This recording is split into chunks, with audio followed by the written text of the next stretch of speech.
In our last session, we read a letter from a woman who complained that her mother always talked in a negative way about her father on the phone, and she didn't know how to respond to that. We went over the 4 options the woman was considering and discussed why they wouldn't be productive with her mother, who was acting like a victim. Now, back to the writer of the letter.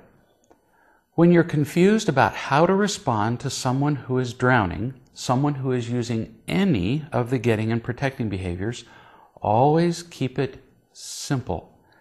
Just remember 2 words: love and truth. Be loving and tell the truth. In this case, be loving toward your father and your mother, and tell the truth about your father, your mother, and yourself. If you can remember that, your conversations will go much better. Now, how would that actually look? Let's suppose your mother says, "I am sick and tired of the way that man treats me. I talk to him and he just grunts. I say something he doesn't like and he snaps at me." End quote. You could say something like this: "You're right. He really can be difficult." When you say that, you're indicating that you're listening to her, which is loving, and you're telling the truth about your father. But don't stop there, because that's only part of the truth. And at that point, she'll just feel like you're agreeing with her. She'll feel like you're agreeing that she's a victim, which she's not. So now you continue by telling the rest of the truth, which victims don't do. They live by half-truths. You could say something like this, quote, "Mom, I know that sometimes I grunt at people and snap at people just like Dad does. And whenever I do, it's because I'm not happy.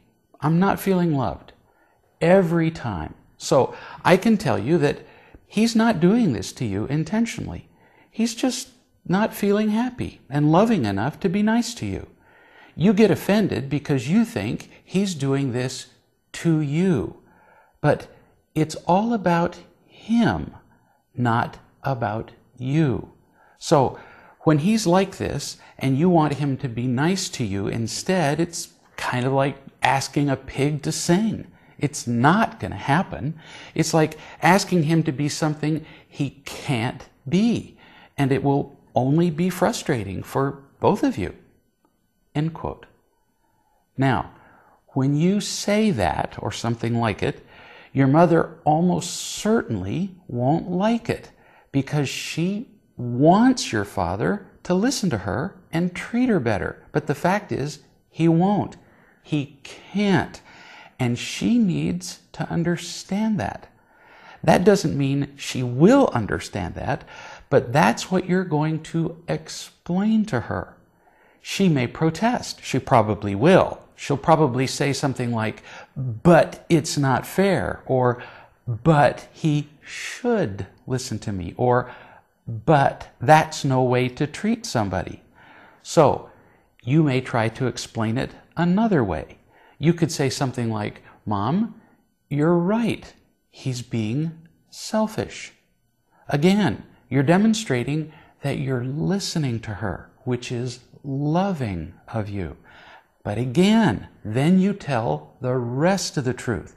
You continue with something like this, quote, "But he can't give you what he doesn't have.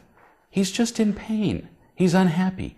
And when he feels like that, he can't be loving and kind toward you.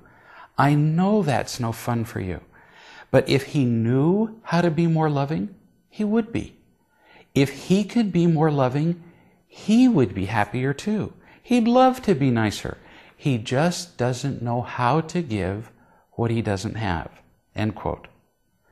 We'll talk more about how to talk to your mother in our next session.